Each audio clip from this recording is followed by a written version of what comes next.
One of the things we'll do today is to let you understand why we are here. And we are here, we want to make infrastructure happen in Africa.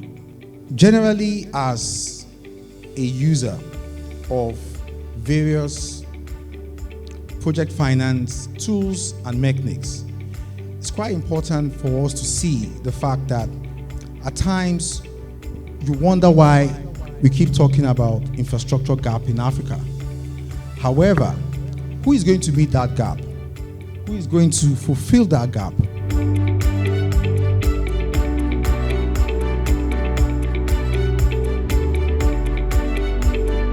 And this is as a result of the fact that Africa requires over $180 billion annually to be able to move its infrastructure deficit. A number of organizations are not able to do this only because they don't have the capacity and they've not built the right capacity to get things done. Why are most projects, when you sit down, they are always having debt finance, mezzanine finance, capital market, and most investors want to talk to you whenever you are in the construction, commissioning, or operation stage. They don't want to talk to you here.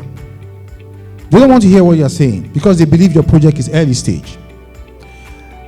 We have designed the Africa Entrepreneurs Program to deal with these early stage issues. And that's why you're here. You need to be absolutely sure that the project you're doing is the one that people can put their money in.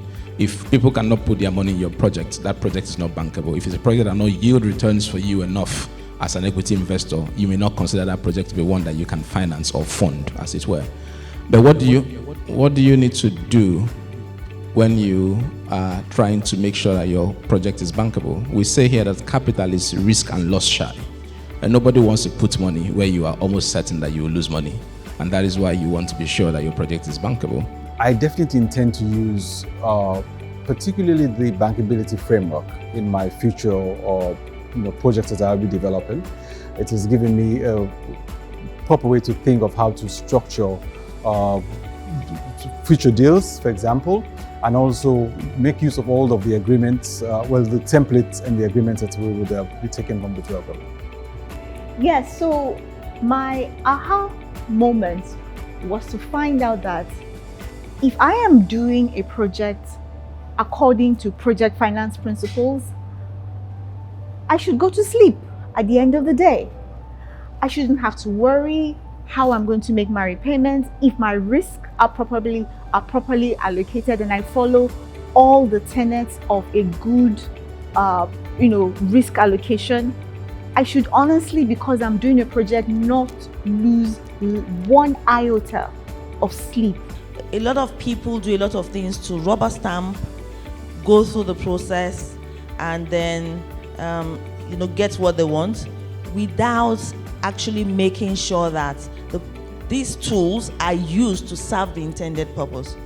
So there's always a difference between when a consultant is coming to support the project to make the project achieve its intended purpose, and when they're just rubber stamping. And it's always very difficult, especially when you have clients that are very powerful government people and are not used to doing the right things. One of the ways by which sometimes projects are financed is that after you have your equity and you have the debts you have found, sometimes you still don't have a fully funded project.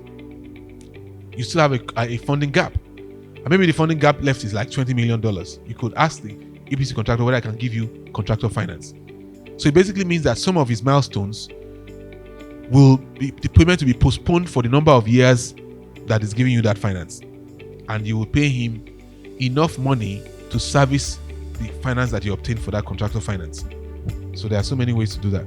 During the operations process, where you need to ensure that you have all the appropriate insurance covers in place for business interruption, etc. So in one of the projects we worked on, there was actually a fire at the facility, which meant that the facility could not operate for a number of months while it was being refurbished. Luckily, we had interruption insurance in place that compensated us for the revenue that we would have gotten if the facility was up and running. Again, these things cost money, but it is it is for the better good of all the stakeholders. As a risk manager, I've been able to gain more insight into how I approach assessment of new opportunities. Actually, not all opportunities are opportunities. Some of them are traps.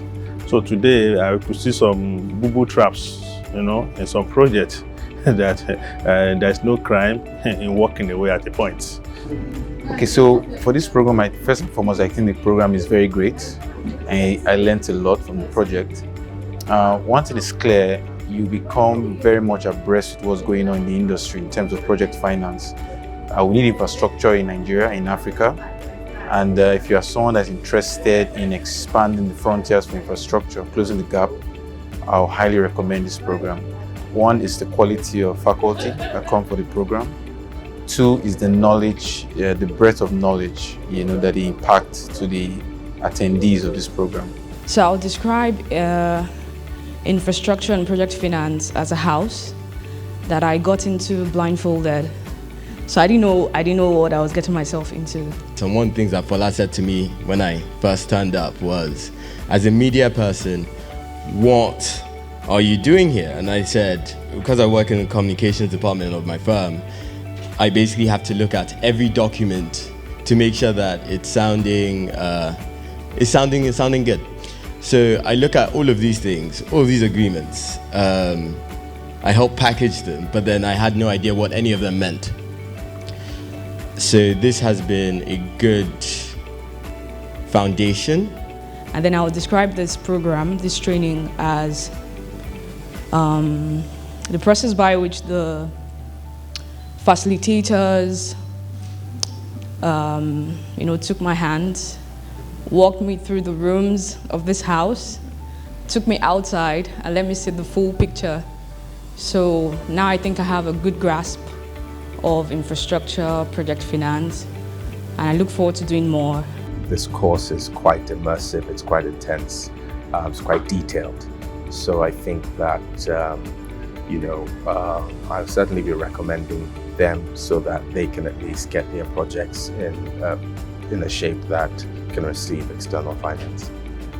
The faculty has been great, the learning has been impactful and very rich. I would say without any other doubt that this has been a mini MBA on project financing.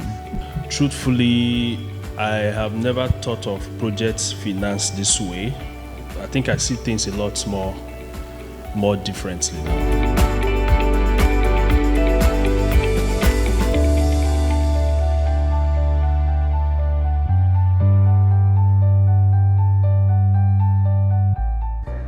So this a type of a project, a training like this that adopts this kind of approach is something that is going to be invaluable.